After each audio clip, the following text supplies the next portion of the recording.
So I thought about it for a while. What I decided was I'm not even going to try to bullshit you guys on this week's edition to get you there. To be honest, every year around this time when International Fight Week is rolling up, Dana and the brass tends to keep the big names and the attractive fighters. Pause. Yeah, that's a pause.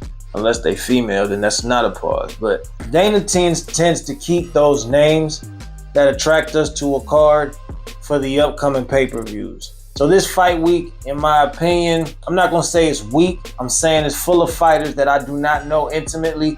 And I'm going to get to know these guys. I'm going to see what these guys got. They'll hopefully make a name for themselves in my memory on this fight card. But we do got Gilbert Burns versus Michael Morales. Now that fight alone, I'm hype about. I'm stoked about this one. One, because I like Gilbert Burns. Gilbert Burns never puts on a bad fight. He's a lovable guy. World-class Brazilian Jiu-Jitsu champion at one point is Gilbert Burns. And then Michael Morales, another Dana White Contender Series alum. Right?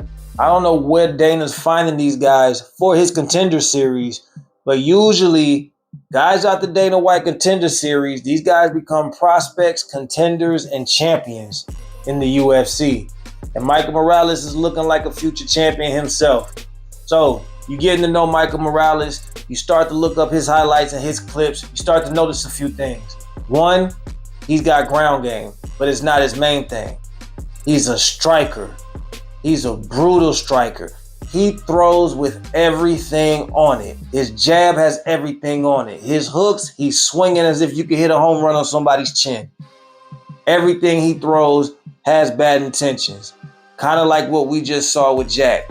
He's got a little bit of everything in the striking toolbox. You'll see flying knees. You'll see Superman punches. Worst thing you could do with Michael Morales is back up into that cage. I don't know if y'all ever noticed in the octagon, there's this black line that lines out the octagon, and then behind that black line is the cage.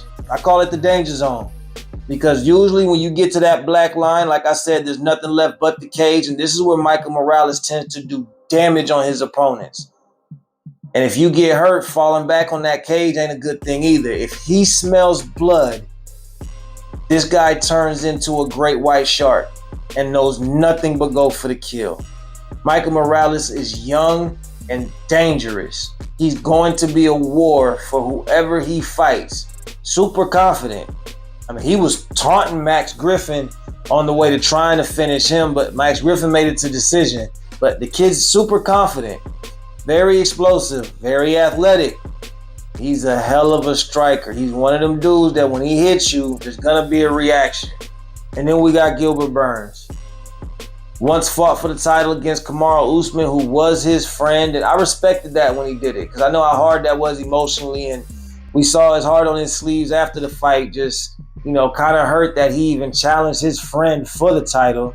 And imagine the emotional warfare that was. Never forget the war that Gilbert Burns put on against Khamzat Chimaev.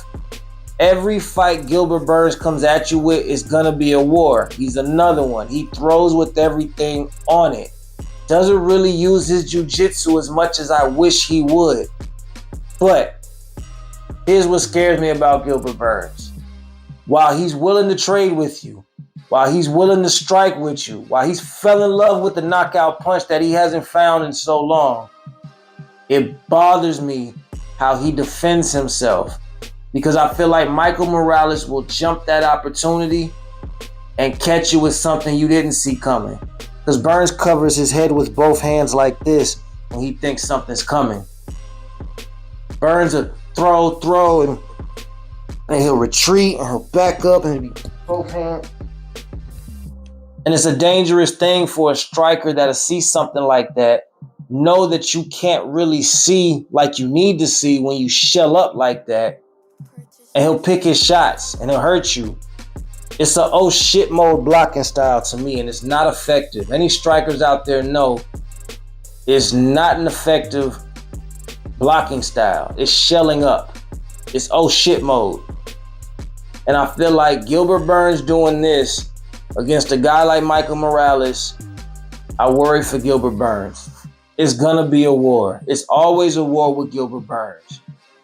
But how many wars does this old dog got? At one point, Chael Sonnen thought Gilbert Burns was retired because he was so inactive. We weren't hearing from him. I think there was a notice made about the weight he was carrying at the time. And Gilbert Burns got offended by this notion that somebody thinks that he might be retired. And this is the first fight we've seen since Chael made that mistake. But this is still one of those, do I say, old guard type fighters. The new guard's been taking over last 2 years. How many wars do Gilbert Burns got left?